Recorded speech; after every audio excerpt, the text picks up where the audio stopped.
देश में corona virus महामारी का असर लगातार बढ़ता जा रहा है। ऐसी स्थिति में जिला प्रशासन और मध्य प्रदेश सरकार का रोल बेहद महत्वपूर्ण हो जाता है। जिले के युवा कांग्रेस नेता और पूर्व लोकसभा प्रत्याशी सिद्धार्थ राज तिवारी ने बुधवार को जिला कलेक्ट्रेट पहुंचकर कलेक्टर बसंत कुर्रे से सौजन्य मुलाकात करते हुए मौजूदा हालातों पर विचार मंथन करते हुए आवश्यक सुझाव दिए। उन्होंने कहा कि मानव महामारी से देशवासियों को बचाने की जिम्मेदारी सरकार और शासन की है। पूर्व लोकसभा प्रत्याशी सिद्धार्थ तिवारी ने कहा कि इस समय सबसे बड़ी चुनौती बाहर से आने वाले मजदूरों की भीड़ है। लगातार प्रदेश से हमारे जिले के मजदूर वापस लौट रहे हैं। मजदूरों की भीड़ को देखते हुए क्वारंटाइन सेंटर जिले में बनाए जाने की अत्यंत आवश्यकता है। एक सेंटर तराई क्षेत्र में तो दूसरा शहरी क्षेत्र में जिला प्रशासन शुरू करवाए।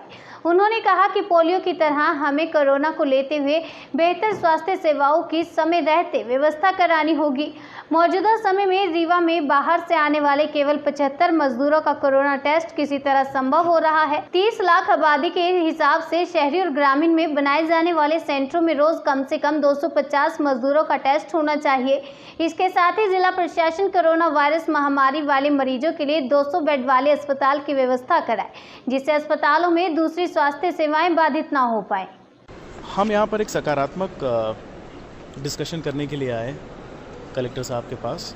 अपनी ज़िला की समस्या को यहाँ पर साझा करने आए और मुख्य रूप से कुछ हेल्थ एक्सपर्ट से, ग्लोबल कोरोना एक्सपर्ट से और एम्प्लॉयमेंट एक्सपर्ट जो होते हैं उनसे कुछ हमने सजेशंस ली और उसका एक सार बना करके हमने कलेक्टर साहब को सजेस्ट किया।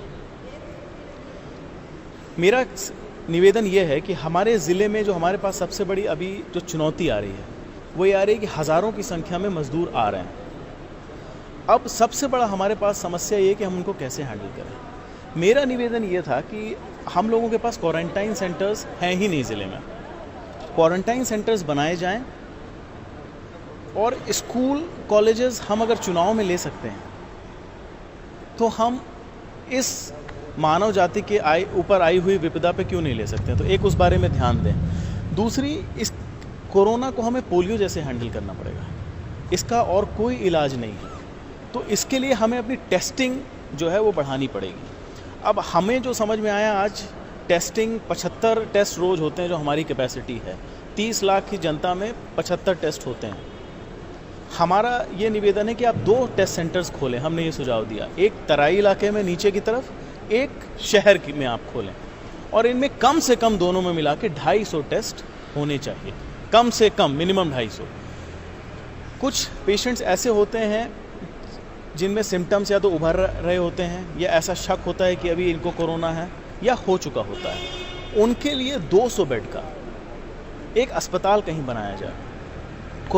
कोरोना में के मरीजों को हमें एकदम से वेंटिलेटर पर नहीं डालना होता है या एकदम से उनको कोई बड़ी भारी दवाइयाँ नहीं देनी होती, क्योंकि दवाइयाँ हैं ही नहीं। इसलिए मेरा निवेदन ये है कलेक्टर साहब से और ज़िला प्रशासन से कि 200 बेड का एक सेपरेट अस्पताल बनाया जाए, जिससे बाकी स्वास्थ्य सुविधाएं ना इससे हैम्पर हों, ना रुकें। जो बाकी स्वास्थ्य सुविधाएं भी रुक रही हैं वो भी ना रुकें, वो भी आराम से चलती रहें। एक हमारा ये सजेशन था। अब बात आती है कि लोग यहाँ पर आ गए, वो वहाँ से अपना रोज़गार छोड़ करके आए हैं। जो भी व्यक्ति इस समय आ रहा है इस बुरी हालत में, उसके पास 10 रोज़ 15 रोज़ से ज़्यादा का खाना नहीं है। तो सबसे पहली चुनौती, अगर वो बीमारी से बच गया तो भूख की आती है। बीमारी के पश्चात उसके पास चुनौती भूख की आती है।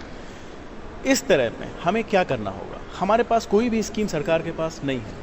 ऐसे में सिर्फ एक ही स्कीम बचती है, मनरेगा, जो यूपीए सरकार ने लागू की थी। इस स्कीम का फ़ायदा हमको, सरकार को और ज़िले को लेना चाहिए। हमारे पास 1,26,000 रजिस्टर्ड मजदूर अभी हैं ज़िले में और ये संख्या दुगनी हो जाएगी, क्योंकि अब जो आ रहे हैं ये बेरोज़गार ही हैं। इनको आप कैसे रोज़गार देंगे? इसका एक ही तरीका है कि आप मनरेगा में नए नए चीज़ें जोड़ें, नए नए काम जोड़ें और मनरेगा का पेमेंट करें।